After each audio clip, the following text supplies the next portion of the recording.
ಸಾವಿನ ಕಾರಣ ಈ ಸಾರ್ವಜನಿಕ ಆಸ್ಪತ್ರೆಯ THO DHO ಆ ಹುಡುಗ ಸಾಯ್ಬೇಕಂದ್ರೆ ಇದೇ ದವಾಖಾನೆಯವ್ರ ಕಾರಣ, ಬೇರೆ ಯಾವ್ದು ಕಾರಣ ಇಲ್ಲ. ಒಬ್ಬ ಪೇಷಂಟ್ ನೋಡ್ಲಿಕ್ಕೆ ಇಲ್ಲಿ ಒಬ್ರು ಡಾಕ್ಟರ್ ಇರಂಗಿಲ್ಲ, ಒಬ್ರು ನರ್ಸ್ ಇರಂಗಿಲ್ಲ, ಏನು ಇರಂಗಿಲ್ಲ. ದಿನಾಂಕ 18/2/2024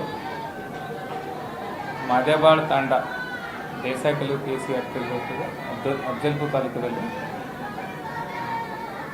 ಆಯುಷ್ ತಂದೆ ಶಿವಾಜಿ ರಾಠೋಡ್ ಅಂತ 18 ತಿಂಗಳ ಮಗು ಮೃತಪಟ್ಟಿರ್ತದೆ.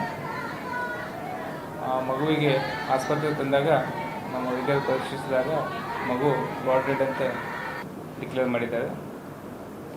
ಅದರಂತೆ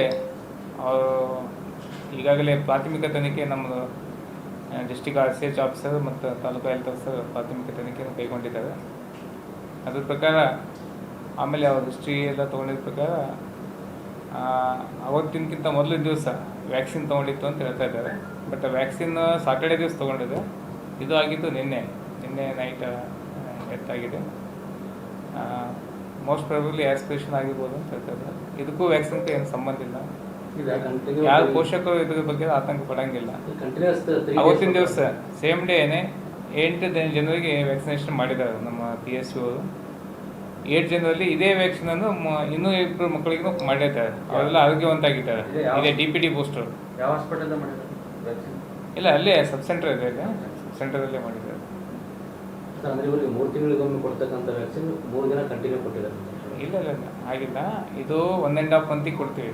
ಮಗುವಿನ ವಯಸ್ಸು 1.5 ಮಂತ್ ಇದ್ದಾಗ ಕೊಡ್ತೀವಿ, 2.5 ಮಂತ್ ಇದ್ದಾಗ ಕೊಡ್ತೀವಿ, 3.5 ಮಂತ್ ಇದ್ದಾಗ ಕೊಡ್ತೀವಿ. ಆಮೇಲೆ ಬೂಸ್ಟರ್ ಡೋಸ್ ಅಂತ 18 ಮಂತ್ಸಿಗೆ ಕೊಡ್ತೀವಿ. ಈ ಮಗು ಎಲ್ಲ ಡೋಸ್ ತೊಗೊಂಡಿದೆ. 1.5, 2.5, 3.5 ಮಂತ್ ತೊಗೊಂಡಿದೆ. ಆಮೇಲೆ 9 ಮಂತ್ಸ್ ತೊಗೊಂಡಿದೆ. 16 ಮಂತ್ಸ್ ಏನು ತೊಗೋಬೇಕು ಅದನ್ನು ಕೂಡ ತೊಗೊಂಡಿದೆ. 18 ಮಂತ್ಸ್ ಇಂಜೆಕ್ಷನ್ ಸೇಮ್ ಇಂಜೆಕ್ಷನ್ ಅದೇ ಇರ್ತದೆ, DPT ಬೂಸ್ಟರ್ ಅಂತ. ಅದೇ ಇಂಜೆಕ್ಷನ್ ತೊಗೊಂಡಿದೆ. ಅದೇ ಸೇಮ್ ವ್ಯಾಕ್ಸಿನೇಷನ್. ಇಲ್ಲ, ಅದಕ್ಕೆ ಸಂಬಂಧ ಇಲ್ಲ.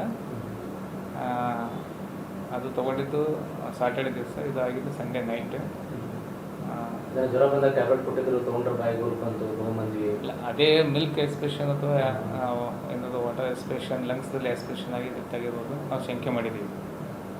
ಡ್ಯೂಟಿ ಡಾಕ್ಟರ್ ಕೂಡ ಆಬ್ಸೆಂಟ್ ಇದ್ರು ಅಂತ ಹೇಳ್ತಾರೆ. ಇಲ್ಲ, ಡ್ಯೂಟಿ ಡಾಕ್ಟರ್ ಇದ್ದು ದವಾಖಾನೆಗಿದ್ರು, ಅಲ್ಲೆಲ್ಲ ಬೈಕ್ ಕಳ್ಸ್ಯಾರ ನಮ್ಮನ್ನ, ಇರಲೇ ಇಲ್ಲ ಅಂತ ಹೇಳಿ. ಸ್ವಲ್ಪ ಎಮೋಷನ್ದಾಗ ಎಲ್ಲ ಸ್ವಲ್ಪ ಡಾಕ್ಟ್ರಿಗೆಲ್ಲ ಇವರು ಎಮೋಷನ್ದಾಗ ಬಂದು ಸ್ವಲ್ಪ ರ್ಯಾಶ್ ಮಾತಾಡಿದ್ದಾರೆ. ಅವರು ಸ್ವಲ್ಪ ಎಕ್ಸ್ಚೇಂಜ್ ಆಫ್ ವರ್ಡ್ಸ್ ಆಗಿದೆ. ಇದು ಡಾಕ್ಟರ್